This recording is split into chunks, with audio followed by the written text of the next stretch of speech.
నమస్తే గురువుగారు. శ్రీమాత్రే నమమ్మ.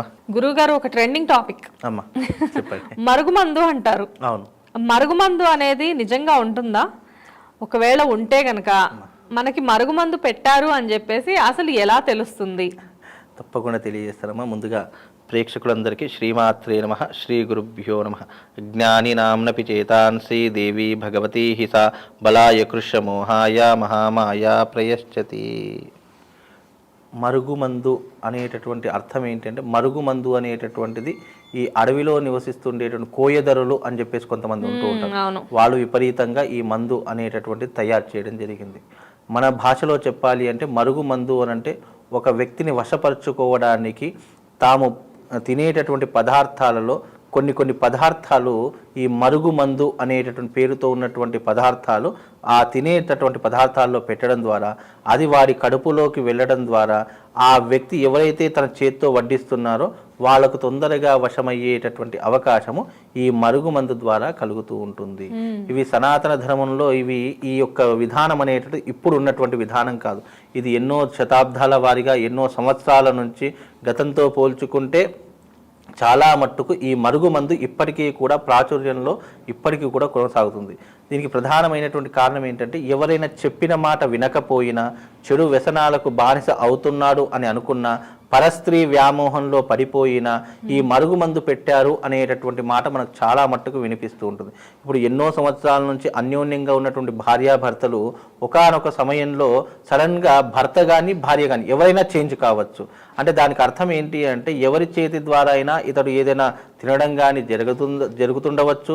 లేదు అంటే ఎవరైనా తినేటటువంటి పదార్థాలు ఇతడు నా మాటే వినాలి అని చెప్పేసి కొన్ని తినేటటువంటి పదార్థాలలో ఇలాంటి మరుగుమందులు అనేటటువంటి పెట్టిస్తుంటారు. దానికి రుచి ఉండదు, మళ్ళీ వాసన ఉండదు, ఏమీ ఉండదు. అందుకే అది దేంట్లో కలిపినా కూడా అది దాని యొక్క పర్ఫ్యూమే వస్తుంది, దాని యొక్క స్మెల్లే వస్తుంది తప్ప ఈ మరుగుమందుకు రుచి వాసన ఏమి అనేటటువంటిది ఉండదు. అందుకే తినే పదార్థాలు ఇవి ఎక్కువగా కలిపేటటువంటి ఆచరణ అప్పట్లో చాలా విపరీతంగా ఉండేది.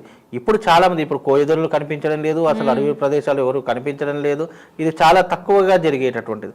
ఒకవేళ అలా తక్కువగా జరుగుతుంది అంటే ఇప్పుడున్నటువంటి సిచ్యువేషన్లో ఎక్కడో ఒక దగ్గర అలాంటివి జరుగుతాయి. ఎవరో తెలియనటువంటి వ్యక్తుల మీద అలాంటి ప్రయోగం చేస్తారు. కానీ ఇప్పుడున్నటువంటి సిచ్యువేషన్లో అది చాలా అరుదుగా జరిగేటటువంటి విషయం. కానీ నిజానికి మరుగుమందు అనేటటువంటి నిజానికి వాస్తవంగా ఉన్నటువంటిదే. ఇప్పుడు చాలామంది ఏంటి అంటే, ఇప్పుడు ఒక తల్లి కొడుకులు ఉన్నారు. తల్లి కొడుకులు ఏంటి అంటే భార్య మాట వినకుండా పూర్తిగా తల్లి మాటనే వినడము, లేదు అని అంటే పూర్తిగా తల్లికి సరెండర్ అవ్వడము. తల్లి ఏది చెప్తే అది నిజమైనా సరే, అబద్ధమైనా సరే, న్యాయమైనా సరే, అన్యాయమైనా సరే ఒక తల్లి మాటని వినడం. తల్లి చెప్పింది ఏదైనా వేదనలా కనిపిస్తుంది, ఏదైనా తల్లి మాటే ఇక శాసనంలా కనిపిస్తుంది.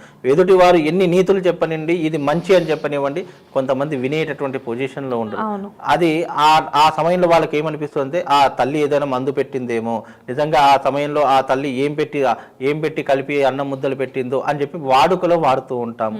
లేదు అంటే పూర్తిగా పెళ్ళైనటువంటి సమయంలో పూర్తిగా భార్య మాట వినడము, తల్లిదండ్రుల మాట అసలు పట్టించుకోకపోవడము, ఆ భార్య ఏది చెప్తే అది చేయడము, అది తప్పైనా సరే రైట్ అయినా సరే.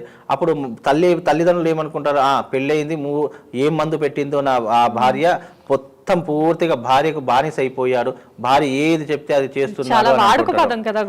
చాలా వాడుక పదం. ఎంతో మంది దీన్ని వినియోగించుకుంటూ ఉంటారు తమ జీవితంలో. నిజంగా ఇలాంటి సంఘటనలు జరిగితే ఏం మందు పెట్టారేమో, ఏం మాయ చేశారేమో, ఇలా ఏదో ఒక పదాన్ని వాడుతూ ఉంటారు. దానికి ప్రధానమైనటువంటి కారణం ఏంటి అంటే, నిజంగా పూర్వకాలంలో ఇలాంటివి ఉండేవి. ఇప్పుడు ఉన్నటువంటి సిచ్యువేషన్లో జరుగుతున్నటువంటి పరిస్థితుల రీత్యా కానీ, జరుగుతున్న సంఘటనల రీత్యా కానీ మనిషి మార్పు చెందుతున్నాడే తప్ప దీంట్లో వేరే ఆంతర్యం ఏమీ ఉండదు. ఎక్కడో 100కో 1,00,00,000కో ఇక పూర్తిగా వినడలేదు, పూర్తిగా వేరే పరిస్థితికి వ్యామోహం పడిపోయాడు, పరిస్థితితోనే ఉంటున్నాడు, సంపాదించినంత ఆమెకే తీసుకొని పెడుతున్నాడు అంటే అప్పుడు అది ఆలోచించాలి తప్ప కుటుంబ సభ్యుల మధ్య తల్లికి కానీ తన యొక్క కోడలికి కానీ యుద్ధంలో ఎవరి మాట అనేటటువంటిది ఇది కూడా చాలా కాంప్లికేట్ అయిపోయింది. ఇలాంటి కేసులు చాలా వస్తూ ఉంటాయమ్మా. చాలా మంది ఏమంటారు, పెళ్ళైన కొత్తలో మా ఆయన బాగానే ఉండేటటువంటి వాడండి, 1 సంవత్సరం 2 సంవత్సరాలు అయిపోయింది, ఇక పూర్తిగా తల్లి మాటనే వింటున్నాడు, తల్లి ఏది చెప్తే అది చేస్తున్నాడు, ఇక నా మాట పట్టించుకోవడం లేదు, నా చేతికి 1 రూపాయి ఇవ్వడం లేదు, ఇక మొత్తం ఏది సంపాదించంతా ఆమె తల్లి చేతికి ఇక తల్లి భార్య రెండు అనేటువంటి వేరు వేరు.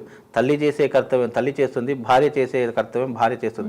ఇద్దరిని కూడా ఒకరినొకరు ఎప్పుడు కూడా జీవితంలో పోల్చుకోకూడదు. అలా పోల్చుకున్నామంటే ఆటోమేటిక్గా గొడవలు అవుతూ ఉంటాయి, వేరే కాపురం పెట్టాల్సినటువంటి సిచ్యువేషన్ ఏర్పడుతుంది. ఇప్పుడు వేరే కాపురాలు పెట్టడానికి, కుటుంబం నుంచి విడిపోవడానికి ఇలాంటి కారణాలే వస్తాయి. ఇక్కడ పుట్టినప్పటి నుంచి పెంచినటువంటిది తల్లి. అక్కడ తల్లి మాట ఒక అందుకు వినడం అనేటిది అతనికి అలవాటు అయిపోయింది కాబట్టి ఆటోమేటిక్గా తల్లి మాట వింటాడు, అది క్వైట్ న్యాచురల్. ఇక భార్య ఇప్పుడు వచ్చింది అని చెప్పేసి పూర్తిగా భార్యకు సరెండర్ కాలేడు, ఇది తల్లికి సరెండర్ కాదు. ఇక్కడ ఎవరో ఒకరు అప్పర్ హ్యాండ్ అనేటువంటి ఉంటూ ఉంటుంది. కానీ ఇది ఎప్పుడు మరుగుమందు అనేటటువంటి పెడతారు అని అంటే పరస్త్రీ వ్యామోహం కలిగినప్పుడు, లేదా స్త్రీకి పరపురుషుడి యొక్క వ్యామోహం కలిగినప్పుడు ఇలాంటివి ఎక్కువగా మరుగుమందులు పెట్టేటటువంటి అవకాశాలు పూర్వకాలంలో ఉండేవి. ఇప్పుడు పెడుతున్నారు అంటే, లేదా ఇప్పుడు అలాంటి ప్రవర్తన లేదా నిజంగా కనిపిస్తున్నాయి అంటే ఏదో ఒక పదార్థంలో ఏదో కలిపి పెట్టారనేటటువంటిది జరుగుతున్నటువంటి సంఘటన. ఇప్పుడు కూడా అలాంటివి కొన్ని చోట్ల దొరుకుతున్నాయి, దొరకవు అని కాదు. చాలా మంది అంటే అవి మంత్ర రూపకంగా దొరుకుతున్నాయి, కొన్ని లేహాల రూపంగా దొరుకుతున్నాయి, తినే పదార్థాల్లో కలిపేటటువంటి రూపకంగా దొరుకుతున్నాయి. ఇది ఎన్నో రకాలుగా దొరుకుతున్నాయి. దానికి విరుగుడు కూడా ఉంది, లేదు అనడానికి లేదు. వాళ్ళు మందు పెట్టినా కూడా ఏది చేసినా కూడా దాన్ని ఉపసంహారం చేసేటటువంటి శక్తి సామర్థ్యాలు ఇప్పటికీ కూడా ఉన్నాయి. కాబట్టి మరుగుమందు అనేటటువంటిది మనిషికి తీవ్రంగా ఉపయోగపడేటటువంటిది, మనిషి తొందరగా వశం చేసుకునేటటువంటిదే ఈ మరుగుమందు. ఇది ఎవరికి పెట్టాలి అని అంటే నిజంగా మనకు వదిలేసి వెళ్తున్నాడు, ఇక మనం లేకపోతే ఉండలేము అన్నటువంటి వాళ్ళకి ఇవి ఎక్కువగా పెట్టేటటువంటి వారు. కానీ ఇప్పుడున్న సిచ్యువేషన్లో అలాంటివి లేవు. ఈ ఒకవేళ ఉన్నాయి అంటే ఇలాంటి సంఘటనలు ఏదైనా వాళ్ళ జీవితంలో జరుగుతున్నాయంటే ఇలాంటి ఉన్నాయని అర్థం చేసుకోవాలి తప్ప మామూలుగా న్యాచురల్గా అయితే ఎక్కడ కూడా దొరకవమ్మ ఇవి. అది సరే గురుగారు, నమస్తే. శ్రీమాత్రే.